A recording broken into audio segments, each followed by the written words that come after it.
right, I'm Randy Urban, joined by Abby Chin of the Boston Celtics beat. Abby, how are you? I'm doing well. I'd be doing better if the Celtics road trip ended a little better, but I'm here Yeah. and ready to move on. Still a great start to the season, 5-2 so far. I wanted to ask about Jrue Holiday. How has he changed either Celtics culture or the leadership approach of Tatum and Brown? I don't think he's been able to have a huge impact on the culture just yet. He did arrive a day before training camp opened. He wasn't even able to go through practice that first day. So it feels like he's still getting his footing. Where I think he's made his most impact is on the court. And you can watch it as a player. Everything you've heard, everything I heard about Jrue Holiday coming in was that he is just the most phenomenal guy and a great player on the court. And all of that has been true from what I can tell. And it's just the little things that he does to impact winning. And it's on both ends of the floor. It's every time he's out there. I mean, last night the Celtics started Jrue on Joel Embiid. He was the primary defender on almost a third of the possessions, and he was phenomenal doing what he could to prevent the catch and then also making an impact once Joel got the ball. So that's the impact that Jrue's had on this team so far. But I agree with you. I think that what he will be able to do to this culture and in supporting Jason and Jaylen, I think will be huge for this team. He's such an unselfish player, and obviously he comes from a winning pedigree. I can't help but think that that's going to rub off on some of the guys. I know the Celtics have got to the finals. They haven't been able to get over the hump and actually win a championship, but this is the type of guy that I feel like could get them there. I think that it's the type of players that you do need. And the fact that he has been over that hump, that's something that Jason, Jaylen, and even Al talk about all the time, just how close they have gotten. And they saw what that championship pedigree looks like in the Golden State Warriors, who took it to another level in that finals 2 years ago. So I agree with you. I think that having Jrue in that locker room, having his voice, having that steady presence when they start to face some adversity. I mean, they have lost the last 2 games, so this will be their first test. But once they start to face some real adversity, I agree. I think his voice is going to be so important. So far, so good for Kristaps Porzingis. What does his presence do to the team identity? It's something that these Celtics, and I've been covering the team, this is my 12th season, have never had before. And that is a back-to-the-basket player who not only protects the rim, but also just provides a completely different offensive option for them, not only stretching the floor, as we know that 7'3" Kristaps can do. And the way that he hits threes from above the break, Randy, I cannot explain.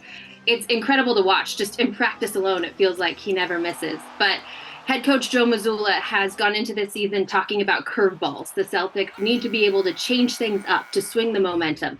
And Kristaps Porzingis is a guy who can do that for them. And whether it is posting guys up, using his physicality, using his length near the basket, or bringing out the bigs like a Joel Embiid to spread the offense and give Jason and Jaylen room to work, Kristaps is that guy. So there's no question the Celtics targeted him in the offseason, willing to first give up Malcolm Brogdon and then actually giving up Marcus Smart, who we know was the heart and soul of this team for so long. But Kristaps has been huge for this team. One of my favorite players in the entire NBA is Jaylen Brown. Obviously, just his work off the court, and I just love his game so much. Has he changed at all since signing this massive new deal? In little ways. I did ask him specifically, now that you've signed this huge deal, which at the time was the largest in NBA history, does that give you some comfort? And he told me comfort isn't the word. I would say I'm even more motivated. And you can see that on the floor, but also in the locker room and the way that Jaylen talks about leadership. And he is trying to be more vocal and kind of step up in those moments, even before it seems really necessary, and to get ahead of things. And the Celtics need that. Like I mentioned, in the absence of Marcus Smart, there is a void, and Jaylen is hoping to step up into that. I think also something that we're seeing with this team is the fact that they have so many offensive weapons. There are going to be nights where one night it was in the season opener, it was all about Jason Tatum and Kristaps Porzingis. The next night, Jaylen was able to step up and came up huge along with Derek White in the fourth quarter against the Knicks. And so each guy will have those nights, and the way that Jaylen talks about that and understands that you have to have the maturity to be able to ride those waves, not get too high, not get too low. And the fact that he is delivering that message to his teammates as well, I think is going to be really a big thing, not only for him and his growth, because it is not necessarily in his comfort zone to step up and be that vocal in those situations, but I think it's going to be really big for this team. Love it. Love it. Just your thoughts on the Raptors' early season so far, 4-4 as they come into Boston. I'm really interested to see the Raptors, and you can tell there's just this reinvigoration, a feeling of new energy with the coaching change.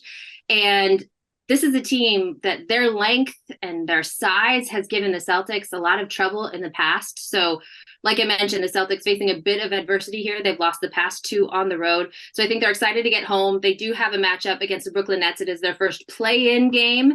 So, or excuse me, their first in-season tournament game. Getting my NBA things confused, but their first in-season tournament game that they have to get through on Friday.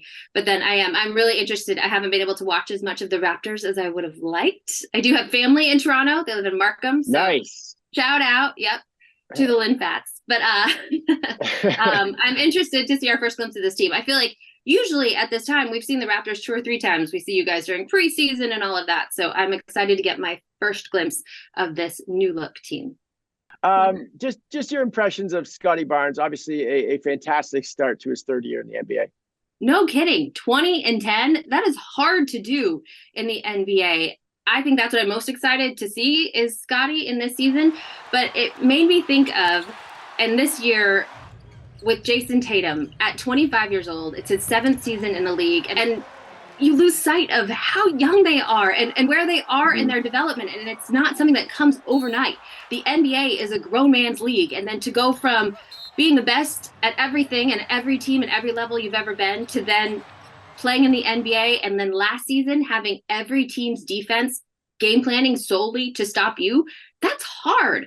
So I think it's remarkable what he's been able to do so far. I do believe it's sustainable because Scottie Barnes is a guy who so many people believed in coming into this league. I don't think that was for naught. And I hope that he can carry it through the season. And I just want to remind all the fans out there that development in the NBA is not something that just goes straight up and up and up. It is an evolution. And we've seen it with guys like Jason Tatum to Jaylen Brown. And it is something that the great players just continue to get better and better and better every season. And you're seeing that with Scottie. Abby, I want to thank you so much. Abby Chin of the Boston Beat. I appreciate you doing this, and I look forward to seeing you at the game.